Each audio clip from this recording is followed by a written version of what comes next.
We're going to talk about the false cast now. This is the single most important fundamental portion of the fly cast.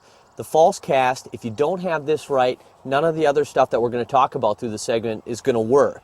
So you have to have a perfect false cast in order to make the entire cast work well.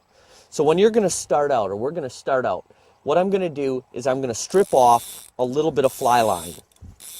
And this is what's going to be known as kind of your working line, or your managing line. And in a river situation, this is going to just sit down by my feet, or it's going to flow in the river. And it's going to be right there for us.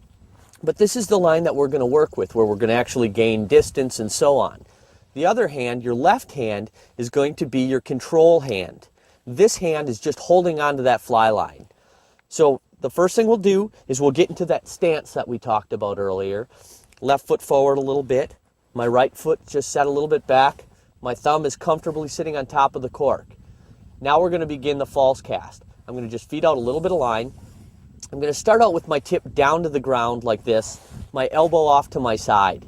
Very comfortable and very relaxed. Now, what I'm going to do is I'm going to do the acceleration to the stop, just like we said on the earlier. I'm taking my forearm, I'm accelerating to a stop, and I'm going to just simply allow the line to fall down behind me in the grass. So I'm going to start with my hand down here, elbow down, accelerate to a stop, and allow the line to fall down behind me. Now that is 50% of the false cast. Half of it's done. We're going to make the front cast. I'm going to accelerate to a stop and leave the line fall down in front of me. So you can see that is the full cast. A back cast and a front cast. Important. No rod in this hand now. Accelerate to a stop, accelerate to a stop. Accelerate to a stop, accelerate to a stop. This is the combined false cast. This is going back, forward, back, forward. That is the false cast. Then I'm going to lay it down. Now, we have the basics down. Accelerate to a stop, accelerate to a stop. The thing I want to show you is if I break my wrist when I'm making these false casts, I want you to see what happens. These are good false casts. Now, as soon as I break my wrist, here's what's happening. This is called an open loop. In the air in a fly cast, what's going to happen when I make that back cast is you're going to see the fly line go through the air, and it's going to kind of make a candy cane through the air. I'll kind of show you here. It kind of just unrolls behind me, and it unrolls in front of me. It unrolls. Now, what I want to do before I come forward on that false cast, I'm going to accelerate to a stop. I'm going to wait for that fly line to unfold before I come forward. And the same thing holds true on the front cast. When my fly line unfolds on the front cast, that's when I want to come back. That's referred to as timing. So here's what it looks like. Okay? Now, if I used my wrist in that same motion, here's what's happening. That loop is giant, and it has no power, and it has no speed, and it has absolutely no aerodynamics, and when you're fishing short, you can get away with it. But what'll happen is this is going to cripple you down the road when you start to get distance, and when we talk about shooting line later on, when we talk about double hauling, it will cripple you. Look what's happening, and look at how much slower that line is traveling when I'm using my wrist. When I put just the forearm in, here's just the forearm, I get speed, I get control, and eventually I'll gain a lot more distance. That's the basics of the false cast. When you start kind of screwing up and you're having a difficult time with it, take the rod out of your hand, set it down on the ground, and make those motions again. Think about those motions. Accelerate to a stop. Accelerate to a stop. The timing, the line has to unfold. That is the basics of the false cast. And now that we've learned the false cast and you can practice that, then we're going to get into shooting line. What shooting line is going to do for us in the next sequence is it's going to gain more distance. Once you have this technique down, the false casting, you can now go out and fish. You can present your fly to a fish. But what if that fish is further away from you than 10 feet or 15 feet? How do you get distance? Well, as a beginner, people sometimes try to get distance through power. They simply will make the false cast like this, and then they'll just horse it out there and try to get distance. Doesn't work like that. We need to be smooth. We need to make very nice false casts like this. And then we're going to use a technique called shooting line. And shooting line will be the next component that we get into. Now we're going to talk a little bit about the plane of the rod itself. And what I mean by the plane of the rod is when I'm making the cast, does my fly rod need to come straight up over the top of my body like this, straight? Well, that's a Joan Wolfe school of casting, and Joan Wolfe is a tremendously good fly casting instructor. And her complete theory in casting is that the rod is traveling on an arc straight over the top of your head, just like this, a straight plane over the top of your head.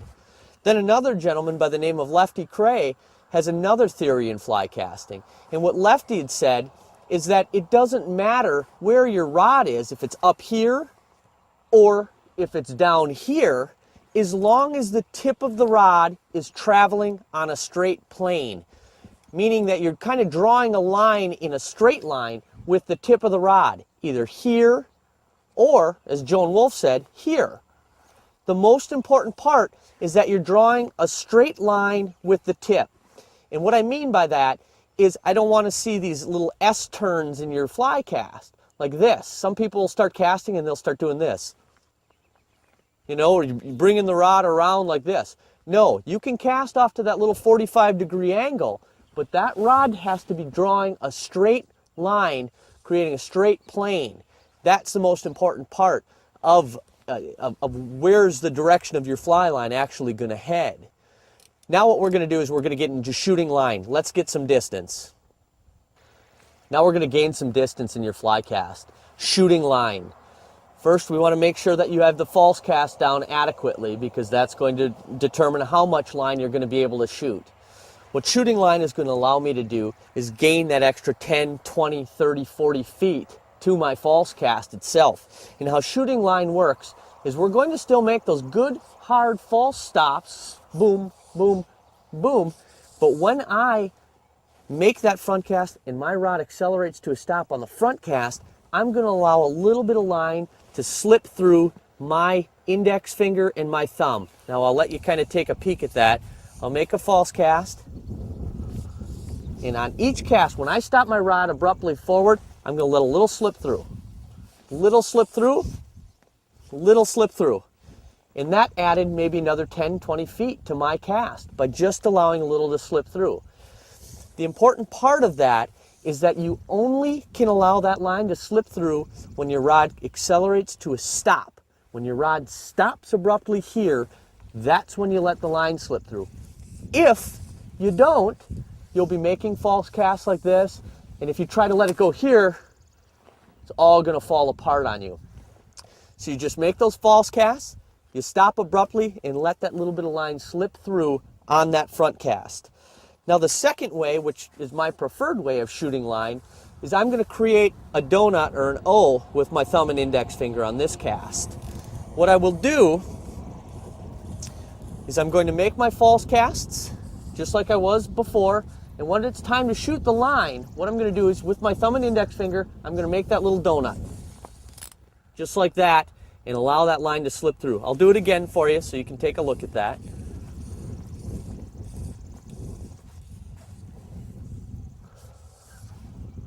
Just like this. Okay, now it's time to shoot the line. Stop. The line slips through, and I just gained that extra distance that I need. Now the thing that's very important here is when you do make that front cast, the stop, allow the line to shoot out, and then bring the rod tip down. A very fundamental mistake that a lot of you are going to make in your fly cast is when you're making that front cast like this and it's time to deliver the fly to the fish, you're going to go like this. You're not going to make that stop. you're going to just walk right through it. You don't want to do that. You want to stop the rod and bring the tip down. And that's how you would present that actually to the fish. But I will show you a little longer cast now. And this is what can be obtained with shooting line. So from only being able to cast maybe 20 or 30 feet here, now what I can do with shooting line